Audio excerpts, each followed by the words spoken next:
رات جاگنے کے بعد کہ خواہش یہ تھی کہ آج شوز بھی نہ اتاروں، ساکس بھی نہ اتاروں اور ایسے ہی بستر پر دراز ہو جاؤں، لیکن بچہ ایک دم میری طرف لپکا اور کہنے لگا بابا آپ مجھے ہاتھی لے دیں گے؟ میں اس سوال کے اوپر سٹپٹا گیا تو میری ماں نے کہا کہ علی نے ہمیں 2 بجے سے بہت پریشان کر رکھا ہے، وہ کہتے ہیں میں نے ہاتھی لینا ہے اور اصلی والا ہاتھی لینا ہے۔ اس کی ماں نے بڑی محنت کی ہے اس بچے کے ساتھ، بڑی کوشش کی، لیکن یہ کسی طرح بہل نہیں رہا۔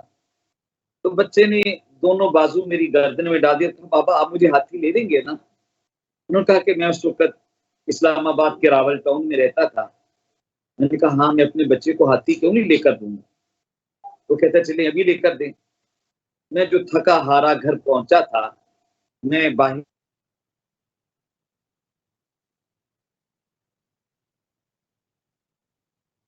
تو کوئی اکا دکا مسافر وہاں پر اڈے پر موجود تھے۔ میں نے ان سے پوچھا بھائی یہاں سے ہاتھی مل جاتا ہے؟ وہ مسافر ہنس پڑے اور کہنے لگے ہمیں یہاں پر گھر جانے کی بس نہیں مل رہی، تمہیں ہمارے ساتھ مذاق سوجا ہوا ہے، تم کہتے ہو ہاتھی مل جائے گا؟ مجھے بچہ کہتا ہے کونی مار کر بابا انہیں نہیں پتا کہ ہاتھی کہاں سے ملتا ہے، آگے چلتی۔ میں صادق آباد سے اتوا چاندنی چوک کے قریب پہنچا تو سردی کے اس موسم میں کچھ لوگ ایک بجھتے ہوئے تندور کے پاس ہاتھ گرم کرنے کے لیے بیٹھے ہوئے تھے۔ میں نے ان سے کہا کہ ہاتھی مل جائے گا، انہوں نے بہت برا سا منہ بنایا اور کہے سردی کے موسم میں ایسی باتیں کرنے کا کیا تک بنتا ہے۔ خیر مزید آگے بڑھا، ایک پٹھان جو چوکیداری کا فریضہ سر انجام دے رہا تھا اس سے بات ہوئی۔ اس نے کہا کہ میاں یہاں سے تو ہاتھی نہیں ملتا، یہاں صدر بازار آپ چلے جائیں، وہاں ٹوائز کی بہت ساری شاپس ہیں، وہاں سے آپ کو ہاتھی مل جائے گا۔ تو میرا بچہ ایک دم چیخا نہیں مجھے وہ کھلونوں والا ہاتھی نہیں چاہیے، مجھے اصلی والا ہاتھی چاہیے۔ پھر ایک آدمی سے بات کی، انہوں نے کہا بھائی وہ تو یا آسام کے جنگلوں میں ملیں گے یا آپ افریقہ چلے جائیں وہاں ملیں گے۔ بچہ مجھے کہتا ہے بابا آسام کتنا دور ہے، افریقہ کتنا دور ہے؟ خیر ڈسکشن کرتے کرتے ہم راول پنڈی کے ریلوے اسٹیشن پر چلے گئے، وہاں پر بات کر رہے تھے، چند ایک کھوکھے وہاں پر کیبنز جو ہیں وہ کھلے تھے، ان سے بات ہوتی رہی تو آخر فجر کی اذان ہونے لگی اور بچہ بھی تھک گیا، ساری رات کا جاگا ہوا تھا۔ کہنے لگا بابا میرا خیال ہے کہ اب ہاتھی نہیں ملے گا۔ کسی نے چڑیا گھر کی بات کی، کسی نے کوئی بات کہی، تو واپس گھر چلتی۔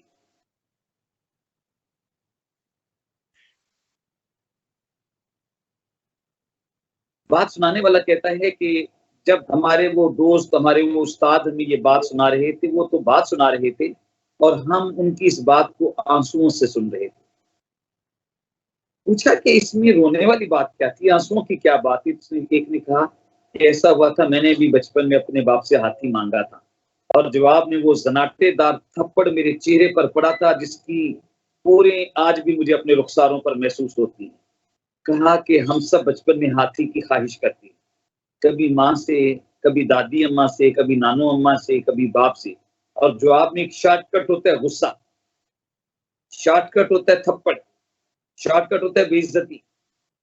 انہوں نے کہا کہ اس کے نتیجے میں یہ ہوا کہ آج ہم کبھی میوزک اونچا لگا کر اپنے اندر کے خلا کو مٹانے کی کوشش کرتے ہیں، کبھی دوستوں کے ساتھ کارڈز کھیل کر اور کھوکھلے کہہ کے ہمارے ہوتے ہیں، اور کبھی یوں ہوتا ہے کہ یہ موٹر سائیکلوں پر جو لوگ ون ویلنگ کر رہے ہوتے ہیں، یہ جو گرلز کالجز کے اندر چکر لگا رہے ہوتے ہیں، یہ وہ لوگ ہیں جنہیں زندگی میں ماں کی طرف سے توجہ نہیں ملی ہے، جنہیں ماں کی طرف سے وہ شفقت نہیں ملی ہوتی، جنہیں ماں کی طرف سے وہ محبت نہیں ملی ہوتی۔ نتیجہ یہ نکلتا ہے کہ زندگی کی کارگاہ کے اندر وہ یورو اور ڈالرز بھی کما لیتے ہیں، وہ بڑا گھر بھی بنا لیتے ہیں، سواریاں بھی بڑی آ جاتی ہیں، لیکن اندر کا خلا مٹنے میں نہیں آتا۔ تو میں یہ سمجھتا ہوں کہ کریکٹر بلڈنگ کے اندر سب سے پہلا سٹیپ ماں کی توجہ ہے، ماں کی محبت ہے۔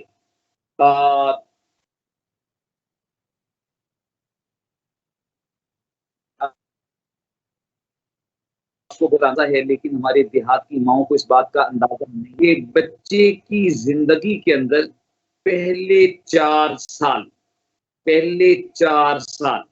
سب سے بنیادی 4 سال ہوتے ہیں۔ ہم یہ سمجھتے ہیں کہ بچہ اسکول میں جائے گا تو اس کی کریکٹر بلڈنگ شروع ہوگی، وہ کچھ سمجھنے کے قابل ہوگا۔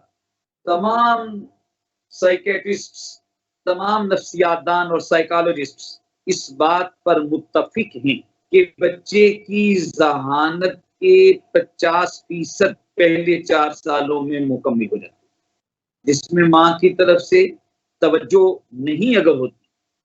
آپ دیکھیں کہ توجہ کیا خوبصورت بات ہے کہ ہماری دیہاتی ماں جو ہوتی تھی وہ ڈسٹنگ بھی کر رہی ہے اپنی زبان میں، جھاڑ پوچھ بھی کر رہی ہے، لیکن وہ جو پنگھوڑے میں بچہ ہے دھیان اس کی طرف ہے، وہ واشنگ بھی کر رہی ہے، وہ کوکنگ بھی کر رہی ہے، وہ زندگی کے سارے کام کر رہی ہے، لیکن اس کا پورا دھیان اس جھولے کے اندر اس بچے کی طرف ہے جو وہاں پر سویا ہوا ہے۔ تو یہ وہ جو توجہ ہے، ماں جب بچے کو دودھ پلاتی ہے تو وہ دودھ نہیں پلاتی، وہ اس کو صرف دودھ فیڈ نہیں کر رہی، وہ بچے کو توجہ فیڈ کر رہی۔ آپ نے کبھی دیکھا ہے ماں کو دودھ پلاتے ہوئے؟ وہ صرف اپنے سینے سے دودھ نہیں پلا رہی، اس کے جسم کا انگ انگ جو ہے وہ اس بچے میں انوالو ہوتا ہے۔ جب سے خدا بھلا کرے یہ فیڈرز آئیں گے، ماں کی توجہ تقسیم ہوگی۔ وہ اکبر الہ آبادی نے 1 صدی پہلے کہا تھا، دودھ ہے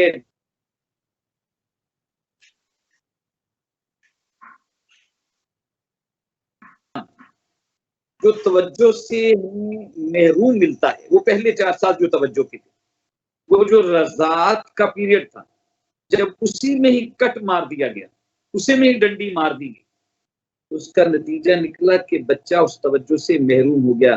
آپ یقین جانیں، مجھے ایک دم اپنا یونیورسٹی کا ایک اسٹوڈنٹ، ایک دوست، ایک کلاس فیلو یاد آ گیا۔ وہ عجیب عجیب حرکتیں کرتا تھا۔ ایک دن ہم 2-3 دوست اس سے پوچھنے لگے کہ یار یہ کیا کرتے ہو؟ اس نے کہا صاحب آپ کی دنیا اور میری دنیا بہت مختلف ہے۔ آپ ایک سفید پوش گھرانے کے، آپ ان گھروں سے آئے ہوئے ہو جہاں پر چیزیں کیلکولیٹ کی جاتی ہیں، گھر کے بجٹ بنائے جاتے ہیں۔ ہمارے ماں باپ کے پاس اتنا تھا کہ انہیں کسی کیلکولیشن کی ضرورت نہیں۔ فرام دا ویری اسٹارٹ مجھے لارنس کالج گھوڑا گلی میں داخل کروا دیا گیا۔ میں نے اپنی پرائمری وہاں سے کی۔ مجھے ماں کی ممتا کا نہیں پتا کہ ماں کی ممتا کیا ہوتی ہے، میں نہیں جانتا۔ مجھے باپ کی شفقت کا بھی اندازہ نہیں کہ باپ کی شفقت کیا ہوتی ہے۔ مجھے فیملی سسٹم کا بھی اندازہ نہیں ہے کہ پھوپھیاں کون ہوتی ہیں، تائیاں کون ہوتی ہیں، خالائیں کون ہوتی ہیں، ماموں کون ہوتی ہیں، چاچو کون ہوتے ہیں۔ میں اس کے بعد لاہور آ گیا اور ایچیسن میں، اور اس کے بعد میں ایک آدھ کالج سے ہوتا ہوا باپ کے ساتھ، وہ پنجاب یونیورسٹی میں پبلک ایڈمنسٹریشن کا ڈپارٹمنٹ تھا، وہاں پر ہم نے کہا نہیں یا چلیں، آپ کے پیرنٹس نے آپ کے ساتھ چلیں، وہ توجہ نہ دی۔ کہتے سائیں انہوں نے مجھ پر پیسے خرچ کیے، بے پناہ خرچ کیے، اب میں پیسے کماؤں گا، اب میں ان پر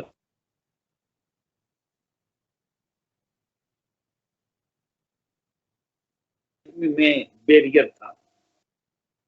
ان کی جو میٹنگز تھی، ان کے جو کلبز تھے، اس کے اندر میں موجود ہوتا تو وہ اپنے اسٹیٹس کے لوگوں کے ساتھ اس طریقے سے نہ مل سکتے۔ نتیجتاً انہوں نے مجھے فارغ کیا اور اپنے آپ کو مصروف کیا۔ میں بچہ تھا، میں نیڈی تھا، مجھے توجہ چاہیے تھی، مجھے نہیں ملی۔ کل وہ بزرگ ہوں گے، وہ بھی نیڈی ہوں گے، انہیں بھی توجہ چاہیے ہوگی، لیکن ایز یو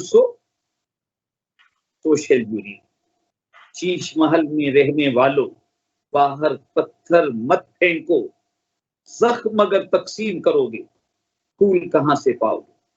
اس لیے میں اپنے تمام ناظرین اور سامعین تک پہلی بات تو یہ پہنچانا چاہتا ہوں کہ سب سے پہلے مائیں، اور صرف مائیں نہیں، گھر کا ہر فرد اس بچے کی طرف توجہ دے۔ یہ ذہانت اور چیز ہے، علم اور چیز ہے۔ علم انسان ساری زندگی حاصل کرتا ہے، ذہانت کو آپ برتن کی شکل میں لے لیں کہ آپ کے برتن کا 50% پہلے 4 سال میں مکمل ہو گیا۔ اب اس میں علم آنا ہے، اس ذہانت کے برتن کے اندر۔ آپ نے